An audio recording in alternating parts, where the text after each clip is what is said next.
Hello दोस्तों, welcome back to our YouTube channel the horror hub. तो कैसे हो आप सभी लोग? आशा करता हूँ कि आप लोग अच्छे होंगे। दोस्तों, आज की जो कहानी है वो साल 2019 की है। तो दोस्तों, जयपुर से लगभग 70 किलोमीटर दूर हाईवे पर एक पुराना होटल था। बाहर से देखने से वह होटल दूसरे होटल जैसा ही था, लेकिन उस होटल का एक नियम था कि रूम नंबर 307 किसी को नहीं देना है। वहाँ एक नया मैनेजर आया जिसका नाम आरव था और उसको वहाँ के स्टाफ ने रूम नंबर 307 के बारे में बताया। तो उसको यह सब अंधविश्वास लगा और उसने हंसते हुए कहा कि खाली रूम क्यों बंद रखे हो। और ठीक उसी रात लगभग 11:30 बजे एक आदमी आया। वो काले कपड़े पहने हुए था और चेहरे से थका हुआ भी लग रहा था। और फिर उसने एक बात कही कि मुझे आज रात के लिए एक रूम किराए पर चाहिए। और फिर मैनेजर ने रजिस्टर चेक किया तो सारे रूम भरे हुए थे, सिर्फ रूम नंबर 307 ही खाली था। तो आरव ने उसे वही रूम दे दिया और वह आदमी चाबी लेकर जैसे ही सीढ़ियों पे चला, वैसे ही रिसेप्शन में रखी घंटी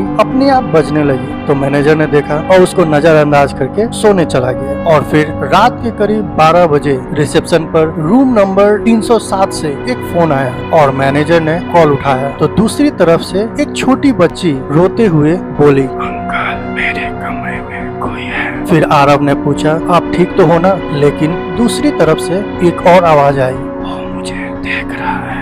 और कॉल कट गई। फिर आरव तुरंत तीसरी मंजिल पर भागते हुए गया और देखा कि रूम नंबर 307 का दरवाजा थोड़ा खुला हुआ है। और वह अंदर देखा तो पूरा कमरा खाली, वहाँ कोई नहीं था। बिस्तर भी पूरी साफ और वहाँ कोई सामान भी नहीं था। लेकिन तभी बाथरूम का नल अपने आप चलने लगा। फिर उसने बाथरूम में जाके नल बंद किया और जैसे ही मुड़ा वैसे ही उसके सामने एक आईना था और उस पे लिखा हुआ था कि यहाँ मत रुको। ये देखते ही आरव घबरा गया और पीछे मुड़ के देखा तो कोई नहीं था। और फिर दोबारा वही आईने की तरफ देखा तो आईना बिल्कुल साफ था, वहाँ कुछ नहीं लिखा था। तब वह दौड़कर नीचे गया और जैसे ही सीसीटीवी में देखा तो 307 के बाहर एक औरत खड़ी थी, सफेद कपड़े पहने और उसकी बाल उसके चेहरे पर थे। लेकिन सबसे डरावनी बात यह थी कि वो कैमरे को नहीं, आरव की तरफ देख रही थी। फिर थोड़ी देर बाद उसने देखा तो वह औरत 307 के अंदर जा रही है। और फिर कुछ ही सेकंड बाद 307 का दरवाजा अपने आप इतनी जोर से बंद हुआ कि पूरा होटल गूंज उठा। फिर आरव और सिक्योरिटी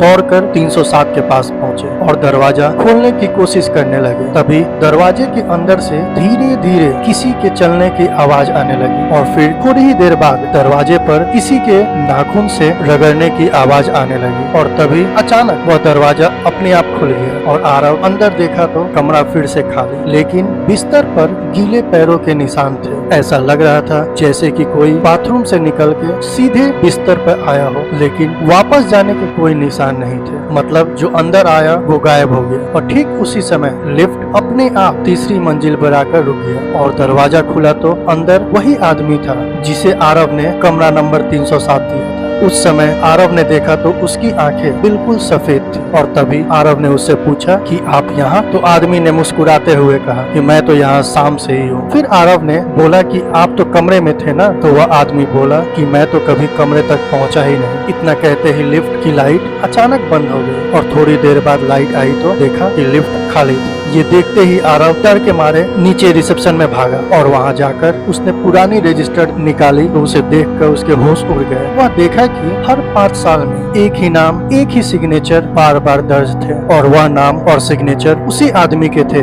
जिसे रात में आरव ने रूम नंबर 307 दिया था। लेकिन रिकॉर्ड के अनुसार उसकी मौत 30 साल पहले ही उसी होटल में और उसी रूम में हो चुकी थी। और फिर उस दिन के बाद रूम नंबर 307 हमेशा के लिए बंद कर दिया गया। लेकिन आज भी उस होटल में रात को 12 बजे के बाद रिसेप्शन में एक फोन आती है और फोन उठाने पर उसी छोटी बच्ची की आवाज आती है कि अंकल, वो फिर मेरे कमरे में आ गया, और फोन कट जाती है।